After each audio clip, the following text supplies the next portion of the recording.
now, which is slightly different to how we normally have it. So I'm going to invite the two candidates up onto the stage if they want to present themselves. Ladies, they take their time. They come. And now we have the two chief candidates for the Supreme Queen Ruler of the Universe election. So they will debate one of the key dividing policies to demonstrate their position and debating prowess. Ladies and gentlemen, please welcome Alison Pilling and Kate Booth.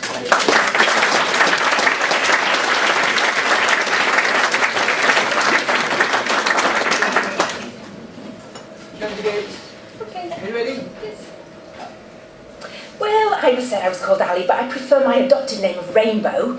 I'm representing the 100% Natural Party, and one of our key policies is to only eat homegrown food, so hence lots of asparagus and drinking British wine. I got the jumper from Luke, by the way. Thank you.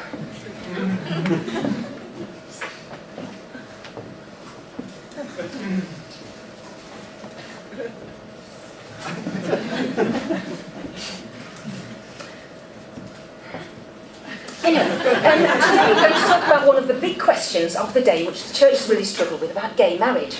Obviously, I'm in favour. For example, two ladies living together, what a lovely tidy house. And obviously, I'm in favour because we should all love each other very, very much. Thank you to my opponent. I'm opposed to lesbians in general, and intra-female marriage in particular. If there is no husband, who's going to get rid of the spiders and park the car? But just imagine if two ladies together, you get lovely presents, another lady would never forget your birthday, some of these lovely gifts, lovely caftan, patchouli oil, and you can never have too many mung beans, can you? My husband, Harold, has never forgotten my birthday. Lesbianism is no replacement for a reliable diary system.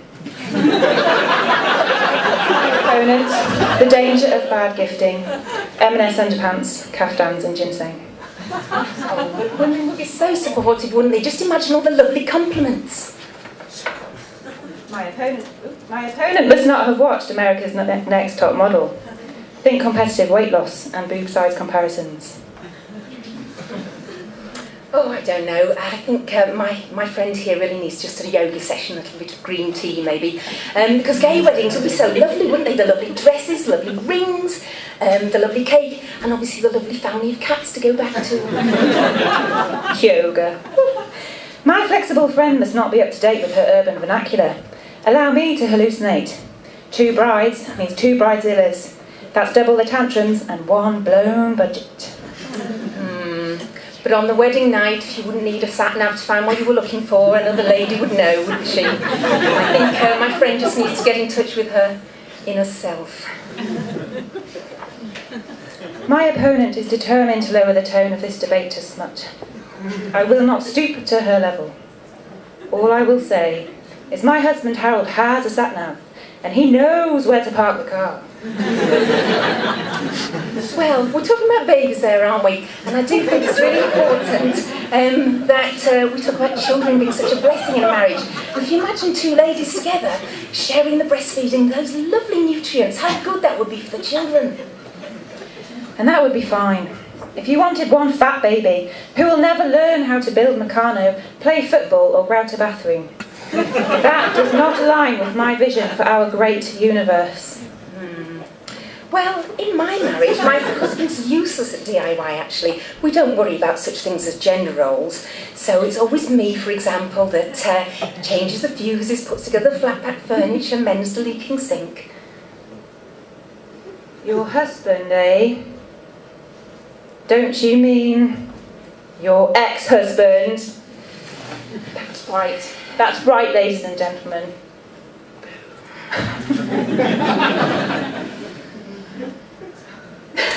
Do you know, when you talk about your husband, though, what is it that Harold does for a living exactly, besides appear at your side at public events? I mean, I think I've seen him as an extra on the bill. Escort agency, everybody. And your HQ is starting to look like a Victoria's Secret sleepover as well. Those are my constituents. Look, I'm not a homophobe. Some of my best friends were lesbians, but we reformed them at church camp. And they're okay now. All better. Another constituents of yours then? Well, look, we all played a little football at college, but that doesn't make us players. I think we all have something in our closet. Maybe this time it's you? Anyway, what do we think about the Church of England offer after all? I mean, the church does say, love thy neighbour. Yes, it does, but it also says,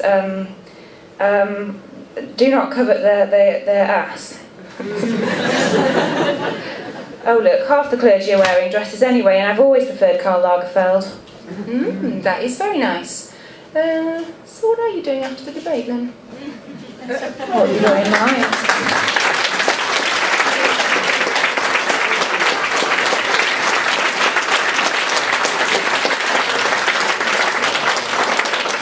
One of these is going to be the supreme ruler of the universe.